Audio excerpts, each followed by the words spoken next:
We got 4 videos. Damn. Let's just do the miscellaneous. 科学料理のシェフ、カーネル・デセール、エスコフィエよ。Oh, of course it's in カトラリ Japanese ーの now. 準備も完了。エスコフィエは味方全体を治療できる氷元素のサブアタッカーだ。Okay, that's how 敵 they're の氷 packaging 耐 it. 性と水耐性を下げ、チームメンバーの攻撃を Can't サポ believe ー she ト actually する。 survived the beta like this. 元素スキル1回押しでは敵に氷範囲ダメージを与え、マルチスペクトル調理マシナリーを起動する。これはフィール I'm ド actually 上 kind の of キャラ sad ク that タ it ー didn't を turn 整 out 理 to し、 be a... 一定時間 I'm actually kind of sad that the little thing that the cooking thing, I was kind of hoping for that to actually be a like cooking table thing. So you actually had like a portable cooking station. That would have been so nice, but at the same time, I just know that people would call it like pay to win or something like that because like cooking in other places is pay to win. By the way, I'm not even like, making this up. Like, I genuinely saw comments of people being mad about her potentially having a portable cooking station. This was like when the beta just started and we didn't have like all proper info of her yet, and I just can't believe that people think in that way. ごとに周囲の敵に氷ダメージを与える。長押しではフィールド上に調理マシナリーを設置する。マシナリーは元素攻撃を吸収し、吸収した元素エネルギーが一定量に達すると美味しい料理を生成する。Okay. 最高の一品 Yeah, so that's basically the part where people thought that she was actually going to have a portable cooking station because we knew that her charged like her hold E ability, that it could produce food, and people thought that you could actually craft food, but it turns out that it's literally just okay, you hit it like the parametric transformer and then it just output like 1 out of like 4 types of dishes. It's pretty cool that she can actually get a 5-star dish out of this. I actually really like that. But yeah. It's a shame that this is not an actual portable cooking station, in my opinion. 最高の一品よ。 She has a really smooth ult animation. It's very nice. So her ult is simply the heal? Okay. I mean, I have to say, like, I'm not like the biggest fan of burst-only healers. Like, I really find myself always getting like back to like, the healer is like Cookie. That just, okay, the heal is on the E ability. You don't have to care about energy. Just go, Just heal yourself whenever you want to. I mean, Cookie specifically, like with her constellation, like her C1, I think it was, she has 100% uptime on her heal. So it's really like, you never have to think about like, not healing. By the way, I also noticed she has little bat wings here. I remember in the live stream they talked about some type of like inspiration from like a demon. Was it a demon? A devil? Something like that? No idea. Could it be a reference to Hell's Kitchen, like the Gordon Ramsay show about like cooks and stuff like that? So they made like a demon or a devil that came out of the Hell's Kitchen. しばらく定期的にフィールド上キャラの HP を回復する。回復量はエスコフィエの攻撃 And it's based on her attack. 低温保存 That's really important. Like, because she is like an attack-based DPS, and her healing also scales on attack. These are always, like, in my opinion, the funnest combinations, because, for example, if you look at, like, Zhang Yun can dish out some damage if you like. I mean, I think for Zhang Yun, because she's not really supposed to be like a proper DPS, it's pretty hard to build her as a proper damage dealer. But I do feel like it's like, I have seen enough Zhang Yuns that heal really well, and when they do a plunge, like an actual bazooka, like it really hits. But I never know if they actually have constellations or not. Yeah,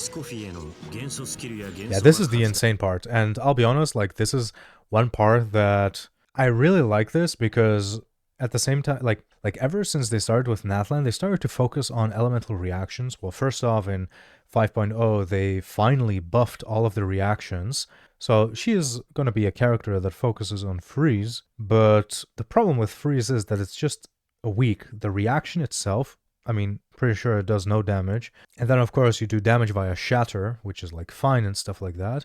The only problem is that, I mean, basically all bosses in the game are immune to freeze. Of course, they are releasing a new boss in this update that can be frozen. You know, they're just trying to bait people into cryo, you know. They're increasing the stocks of cryo and they want people to buy into it. Like, it's basically like the elements and the characters in Genshin are like the stock market. Like, and MiHoYo is the one manipulating the stock market so we can buy into like the things that they want, you know, the values to increase. So, you know, it's nice that we're getting a character that focuses on freeze a bit more. At the same time, though, you're not forced to use her in a freeze team. Because as you can see, so if you have a Hydra and Cryo character, up to 4, so a full party, then you get a whole 55% resistance shred, which is insane. Like, that's so much, the highest in the game. That is pretty good, but then you look at the other values and it drops off dramatically, like a 40% drop if you remove a Hydra or Cryo character. But at the same time, it's not that bad in my opinion. Like, think about it. If that one character is, for example, I don't know. I mean, the problem is that if you throw in another element, that element doesn't get anything from this because this is only for Hydro and Cryo. So if you, for example, throw in a Mavuika, I mean, she's not going to get anything from this, right? All she gets from Escoffier is the Cryo application, which is still really important for a character like her. It's kind of a shame that it's only for a Hydro and Cryo, but at the same time, it is very nice that you do still get something if you remove a Hydro Cryo. For example, you could opt into a Hydro Cryo team and then maybe like one Pyro like Zhangling, like an off-field, or maybe a Bennett, you know, because you just want to buff up your main DPS. You still get the 15% for your main DPS, which might be like Ayaka or some shit like that, which is nice. And at the same time, you also get the buff from Bennett. And then, you know, it becomes a game of like, what is more powerful, the support that you've added to your roster or these 40% that you're losing here? And I'm guessing that MiHoYo is just going to craft characters, your future characters and stuff, in such a way that the 40% from Escoffier will always win, you know? So it doesn't matter what fourth character from another element you could put in, just going full Hydro Cryo is most likely just going to be the best solution. And I don't really mind that. I don't really mind that because I am absolutely fucking tired of being forced into playing like the same like 2-3 characters on every single team. Like, oh, a new DPS is out? Okay, let me slot that one DPS into the same fucking team that I've used for like 500 years now. Sure, fun game. You know, people might look at this as being like, oh, you know, like they're forcing us into like this and that, so we pull for new characters and are forced to like make new teams. Sure. Literally, like, sure, what else am I going to do in this game, right? Like, I already have my sick-ass Neuvillette team, I already have my sick-ass Mavuika team, I already have my sick-ass Alhaitam team. Like, I'm not searching for a character that is going to replace them. I'm just at this point searching for characters that have a new playstyle and add something fun and refreshing to the game. Which, for each team, sure, let's go. No, trying out new stuff. 水氷キャラの数に応じて敵の水耐性氷耐性が下がる。エスコフィエは水氷キャラと組ませると耐性レベル It's funny how they're already showing her with Furina, because Furina and Escoffier are by far the best combination. The healing from Escoffier's ult can offset the healing or the HP that you use or lose from Furina. So Furina has off-field hydro damage. Let me this is a perfect moment for some painting. So watch this. Furina does a lot of damage. Oh, I'm about to show you guys my. Just imagine this is a sword. Anyways, so Furina does off-field damage. Now the problem is that I'm so good at drawing. The problem is that Furina does negative healing. She does damage to your team. And Furina, just imagine this is a buffing symbol. Furina does buffing. Okay, so this is what Furina does, right? Now we throw in Escoffier. So Escoffier is going to do off-field damage. By the way, Escoffier also does a lot of off-field damage. So you got a team with a shitload of off-field damage that also does freeze, which, might be nice, for example, for melting. But that's besides the point. Now let's go to this one first. So Escoffier does buffing via debuffs. So, via the resistance shredding. So now you have a team that has damage buffing and has resistance shredding, just increasing the overall damage of the team. And lastly, she's a healer, which offsets this negative, meaning that these two together are just the perfect combination. Like, they're literally a match made in heaven. Not to mention that Escoffier loves Hydro and Cryo characters. Like, Furina and Escoffier are never going to be separated. Genuinely, if you have the two on your account, and you want, of course, if you just want to play Furina, you do not have to use Escoffier. She's, you don't need her. But if you play or want to play Escoffier, you have to use your Furina if you have her on your account. There is, it would be stupid not to, because, everything that Furina does, Escoffier wants, and vice versa. Right?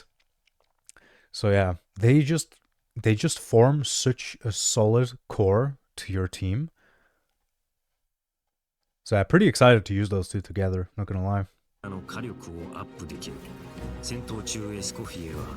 the fact that they're even showing it here, and this is also what I'm excited about, what you just saw. Shenhe. Finally, I rolled Shenhe on her first rerun 300 years ago, because Shenhe is a rerun once every millennium. I pulled for Shenhe, and to this day, I still do not have a team where she properly fits. I just I could maybe put her into my Nivelette team for maybe some freeze action, but then I might as well just use Citlali, because she kind of just does the same and buffs the team more. So it's been rough for Shenhe, but she finally has, her time to shine now with freeze, the stocks of freeze going up.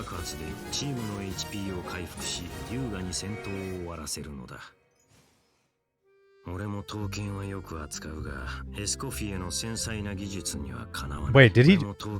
Oh, with a blade. For a second I thought he was talking about having skills in the kitchen. That would have been so random for Daneslave. だが俺の経験から言えば高い技術が幸福をもたらすとは限らない。技術には危険が伴うのだ。しかしいくら警告したところで真理の探求を止めることはできないし、純粋な情熱を否定はできない。幸い彼女は料理に関心があるだけだ。それだけならば杞憂というものだろう。What is this foreshadowing? Why is he saying it like that? He's saying it nothing serious could ever happen from cooking, right? It's just cooking after all. What could possibly go wrong? In the trailer, they talked about Nivelette being stabbed. Did he accidentally get stabbed in the kitchen? Did she did the knife flip out of her hand and just go straight for Nivelette? One thing that's kind of cool about her is that she crafts her own thingies. Oh, I didn't know that she had hearts in her eyes. That seems pretty random. And wait, what is that? Is that a slime? Am I going crazy, or is that actually a slime? I was immediately thinking of the Nemo slime. Her eye design is interesting. But yeah, that's cool. That's cool.